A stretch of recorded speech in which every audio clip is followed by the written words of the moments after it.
You're watching Inside Durango News, your source for information about Southwest Colorado.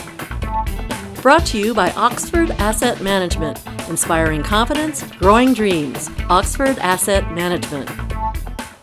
You're watching Inside Durango News. I'm Ashley Dixon. Miller Middle School students run for the money.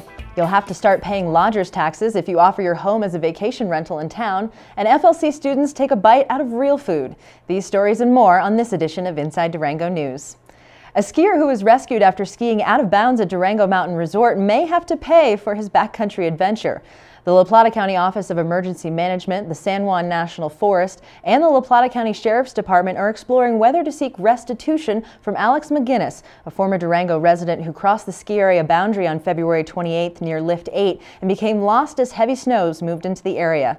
According to a release from the La Plata County Sheriff's Department, McGinnis had planned to ski east down the Elbert Creek Trail to the Needles store on U.S. Highway 550.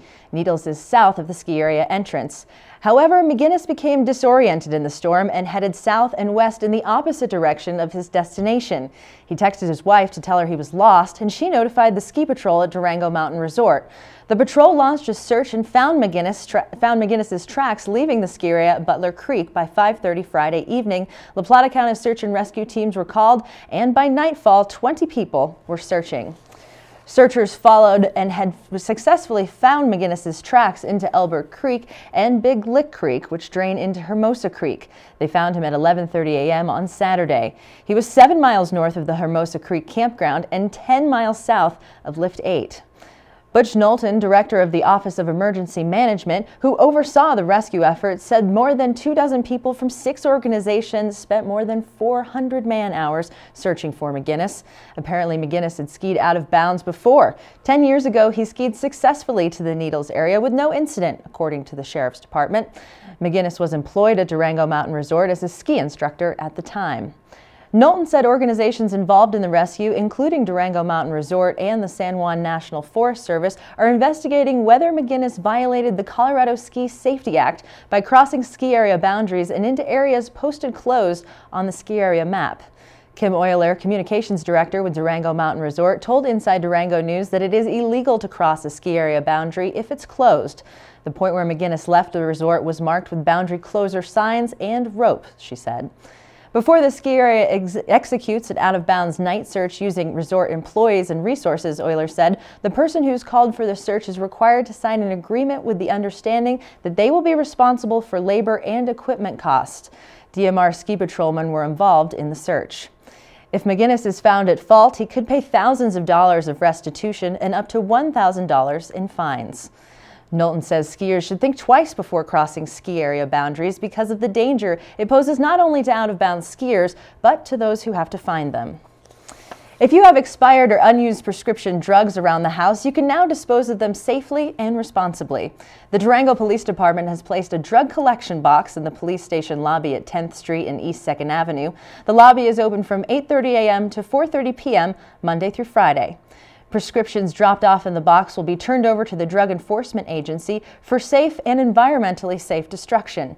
Unused prescription drugs flush down the toilet, the sink drain, or toilets and eventually wind up as pollutants in the river. The city sewage treatment plant can't destroy the drug's toxic properties. And leaving unused prescription drugs around the house is an invitation for abuse. According to the Center for Disease Control, abuse of prescription drugs has increased by more than 300% during the past 2 decades, and drug overdoses kill more people annually than car crashes.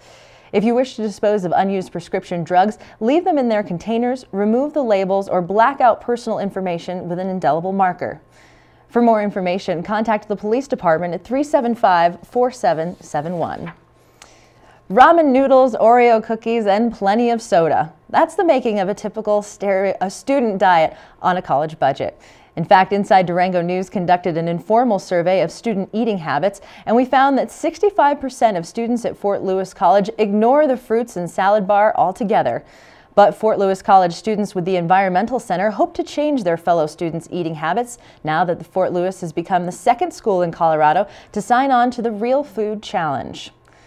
The Real Food Challenge is an effort by college and university students nationwide to get campus food service providers to spend 20% of their budgets on real food. Real food is defined as food that's grown within 250-mile radius of where it's served. It's grown organically and sustainably, it isn't processed, and it's humane to both the animals that are raised for food and to the food production workforce. The movement hopes to shift $1 billion from industrially processed food purchased into real food by the year 2020. To celebrate its new commitment to real food, Fort Lewis College will host the Real Food Chowdown on Tuesday, March 18th in the San Juan Dining Room. Real food menu items will be served at lunchtime from 11 a.m. to 3 p.m. and during dinner from 5 to 7. Sodexo, the college food service contractor, already provides James Ranch beef on its menus and will increase purchases of local produce. Real Food Challenge proponents say that the move not only will improve student health, but will also contribute to growth and sustainability of local agricultural industry. To make a case for purchasing real food, the Fort Lewis College Environmental Center polled students in 2012, and 76% said growing a sustainable food system was their top environmental priority. But whether that translates into changing eating habits remains to be seen. Although campus dining menus do include healthy greens, vegetables, and fruits, our informal survey of students at dinner time indicated that the majority pass over healthier options for French fries, soda, and other more processed foods. Nevertheless, at least one student is happy about the change. Sierra Stamper, a freshman at Fort Lewis College, told Inside Durango News that eating healthy foods is important to her. But because she's a college student who dines on campus, options have been limited. She said she's excited about the college's commitment to purchasing real food. In the meantime, the Real Food Challenge's National Campaign Director, David Schwartz, will make a keynote speech after March 18th's Chowdown and will hold numerous free community workshops between March 16th and March 19th. For more information on the Real Food Challenge, visit www.realfoodchallenge.org. It only takes a quick drive through Durango to realize that out-of-town visitors have no shortage of lodging options. And it takes even less time to surf the internet and find out there have been even more options with the rising popularity of websites like Vacation Rental by Owner and Airbnb. The websites allow private homeowners to advertise and rent their properties to prospective visitors from around the globe. For many homeowners, it's a great way to generate extra income for themselves while attracting more tourists to the region to stimulate the local economy. Vacation rentals may seem like a win-win for the property owners and the city, but some residents complain that vacation rentals bring unwanted noise and traffic from transient visitors.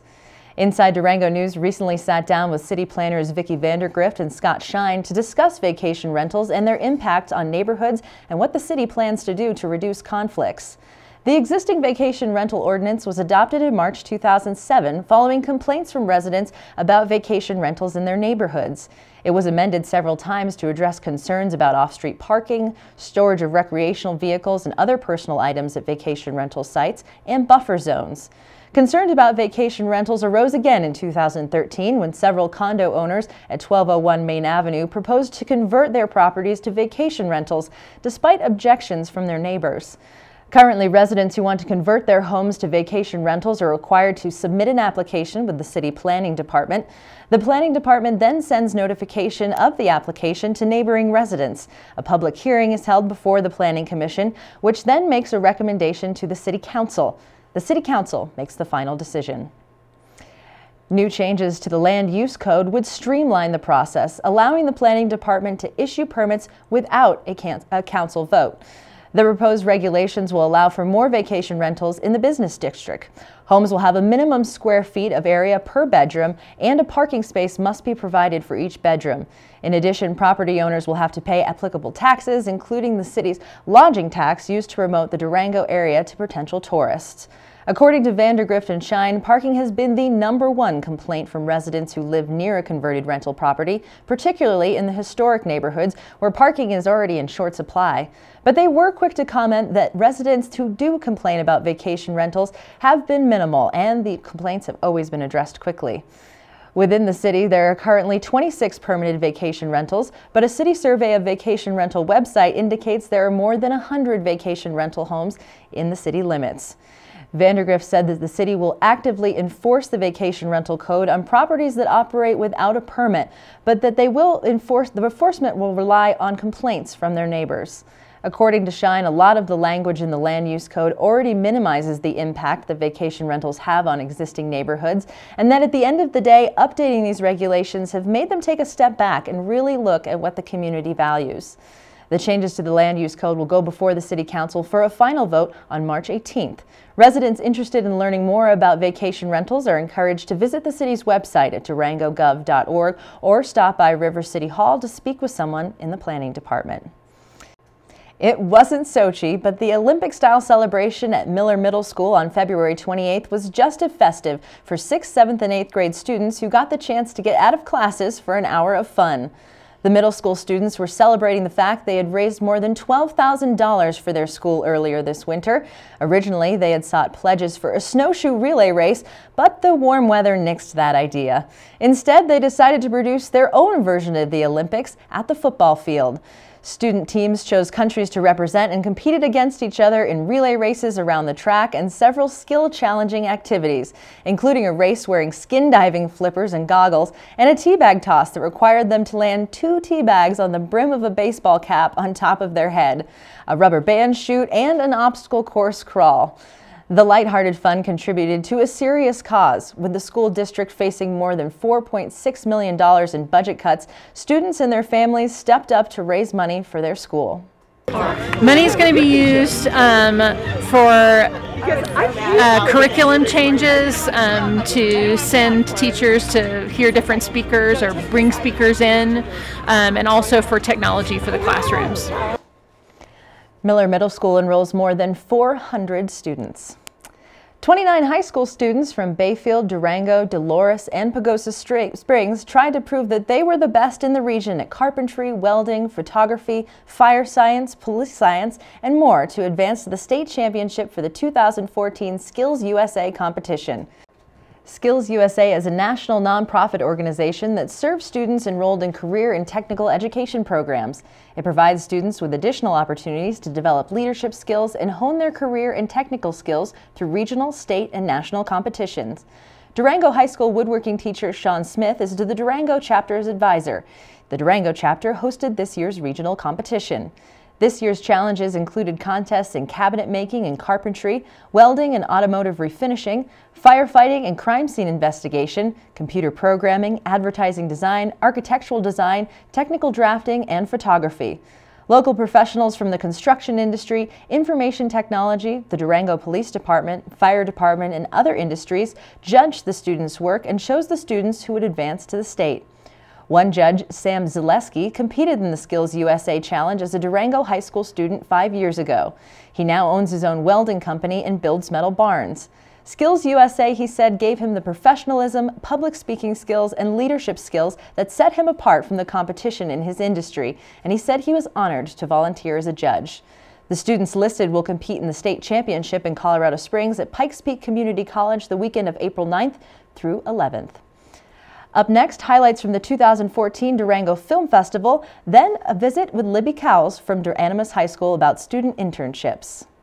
For natural and organic vitamins and supplements and health and beauty products, there's no better place than Nature's Oasis. We offer an experienced staff, nutrition and supplement education, and exclusive products. Nature's Oasis, home to the largest selections of vitamins and supplements in the Four Corners region. Meet Minnie. Minnie is 12 years old and an excellent lab cat. Minnie is not a very active kitty nowadays, so owners looking for a sweet, friendly, low-energy cat, Minnie might just be the perfect fit. She has been at the La Plata County Humane Society for 80 days now. Adopt Minnie today for only $10. And be sure to stop by the Humane Society anytime, just north of Walmart in Durango. Or visit us online at lpchumanesociety.org. Welcome back to Inside Durango News. I'm Ashley Dixon. With more than 80 works to view, Durango independent film fans had plenty to keep them engaged throughout the festival weekend. Here are some highlights from Inside Durango TV producer Matt Crossett's interview with Wes Studi. Crossett also served as a jury for the feature movies.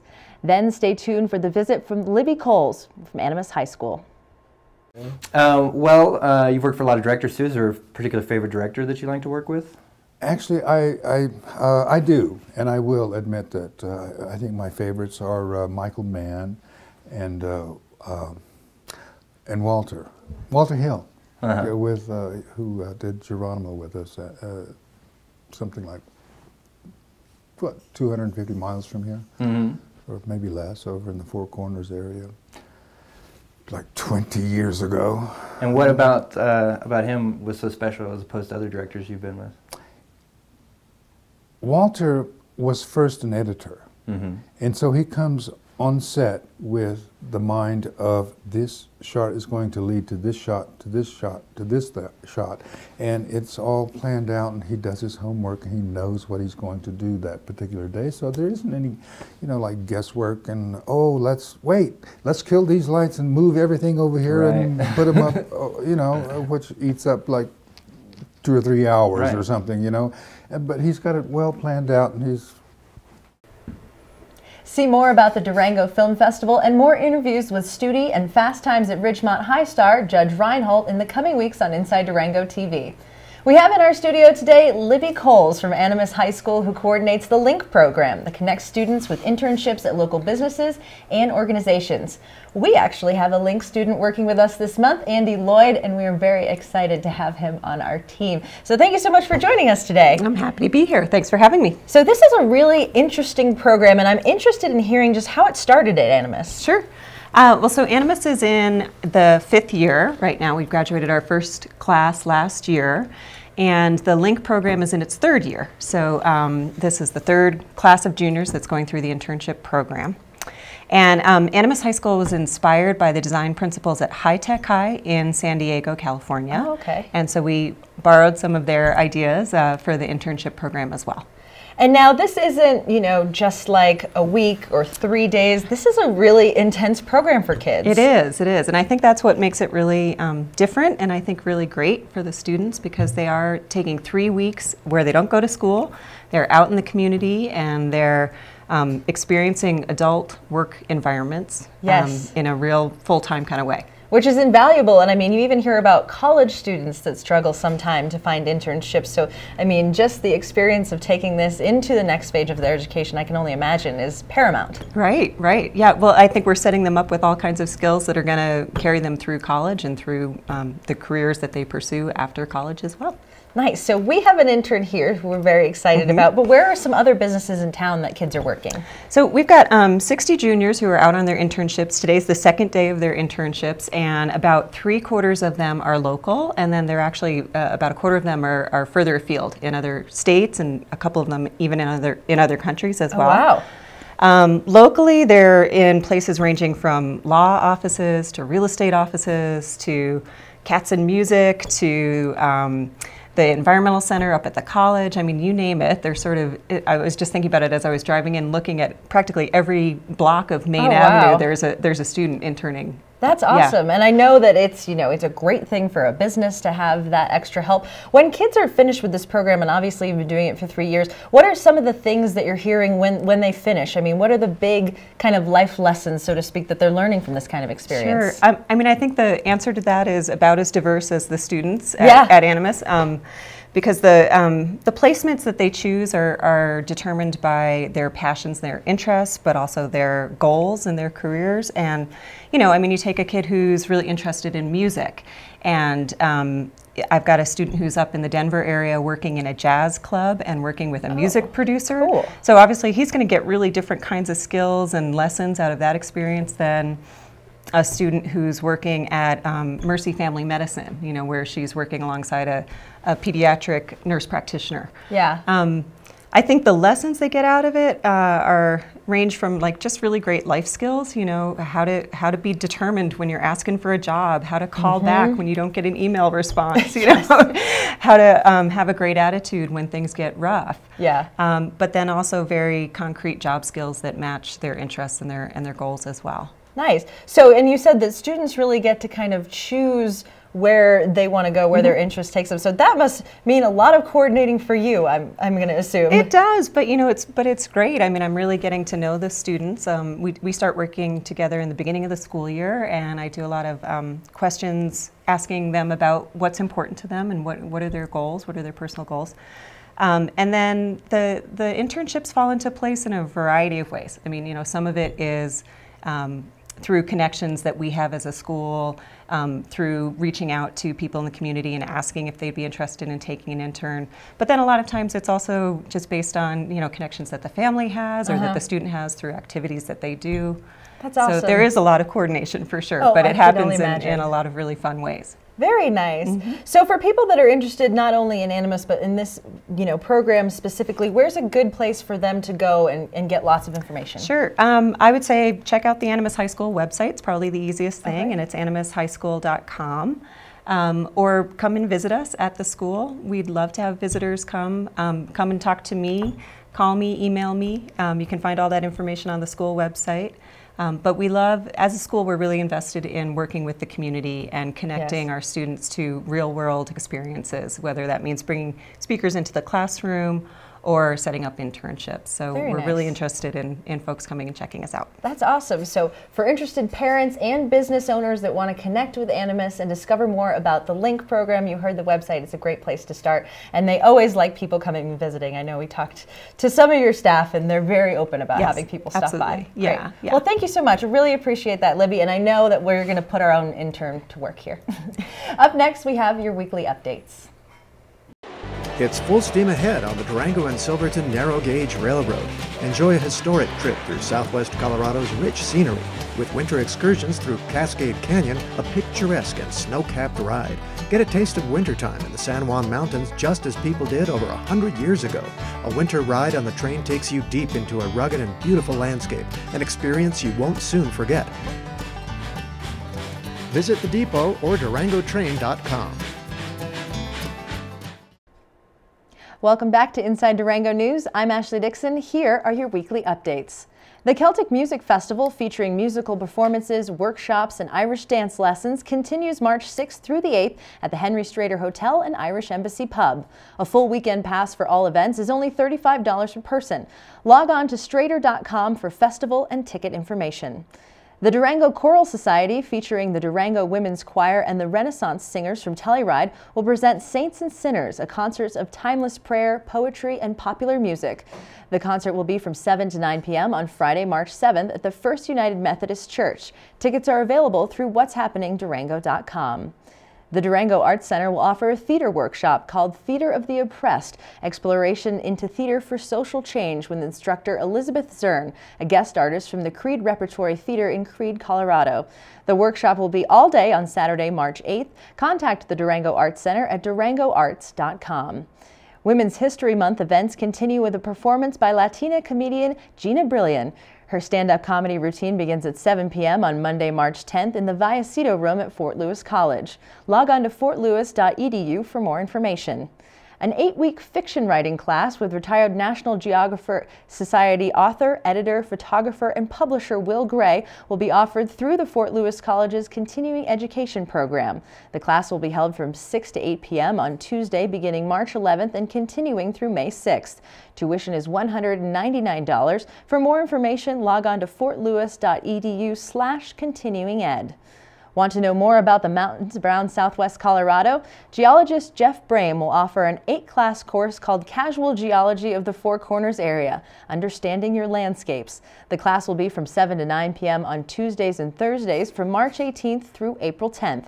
Tuition also is $199. For more information, log on to fortlewis.edu/continuinged.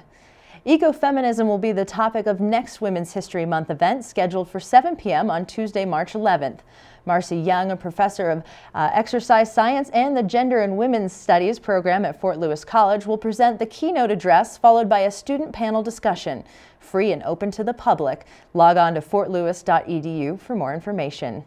Ain't I a Woman, an unusual chamber music and theater performance combination, will be performed at 7 p.m. on Thursday, March 13th in the FLC Theater.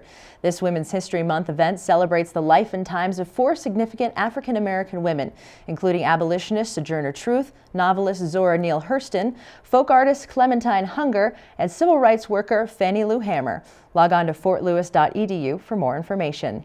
That's it for this week's community updates. The community calendar is brought to you by what'shappeningdurango.com. Post your free event today and join the one-stop, easy-to-use events calendar for Durango. Join us next week for a look at the newest schools in La Plata County, and we'll recap the results from this month's County Party caucuses. I'm Ashley Dixon. Thanks for watching Inside Durango News, and remember, keep watching. You'll like what you see.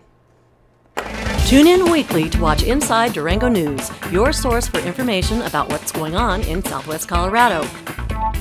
Inside Durango News has been brought to you by Oxford Asset Management, inspiring confidence, growing dreams. Oxford Asset Management.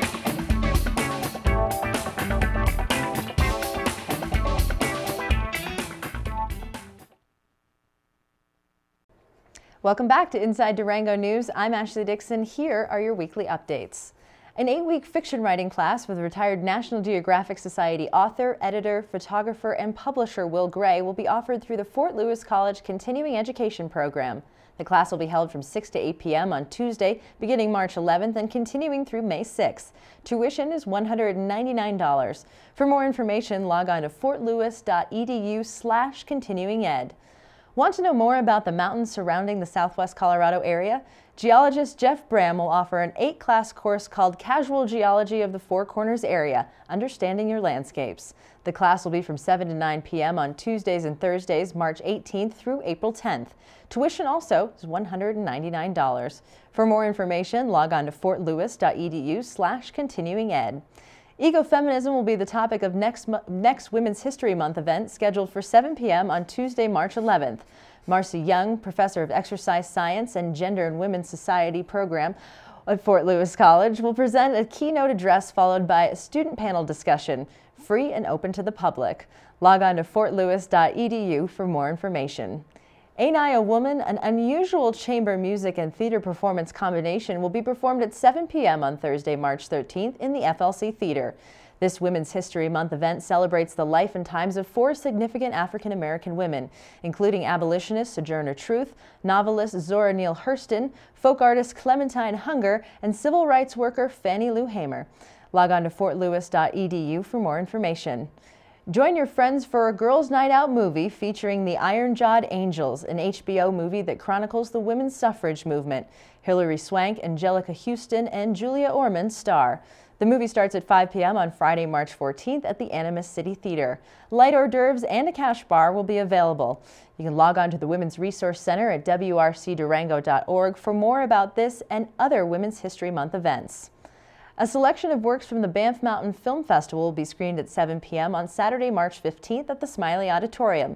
Tickets are $15 for adults. Proceeds benefit Rocky Mountain Wild and the San Juan Citizens Alliance. You can log on to the sanjuancitizensalliance.org for ticket information. The 3rd annual Steampunk Stomp will jet back through time from 6 p.m. to 11 p.m. on Saturday, March 15th at the Durango Discovery Museum. The event includes live music from Papa Otis and the Silent Film Stars, performance by Miss Goody's Can Can Review, and the Matahala Moon Belly Dancers, and food by Durango Gourmet. Tickets are $20 in advance, $25 at the door. Costumes encouraged. Buy tickets at durangodiscovery.com. That's it for this week's community updates. The community calendar is brought to you by what'shappeningdurango.com. Post your free event today and join the one-stop, easy-to-use events calendar for Durango. Join us next week for a look at the newest schools in La Plata County, and we'll recap the results from this month's County Party caucuses. I'm Ashley Dixon. Thanks for watching Inside Durango News, and remember, keep watching. You'll like what you see. Tune in weekly to watch Inside Durango News, your source for information about what's going on in Southwest Colorado. Inside Durango News has been brought to you by Oxford Asset Management, inspiring confidence, growing dreams. Oxford Asset Management.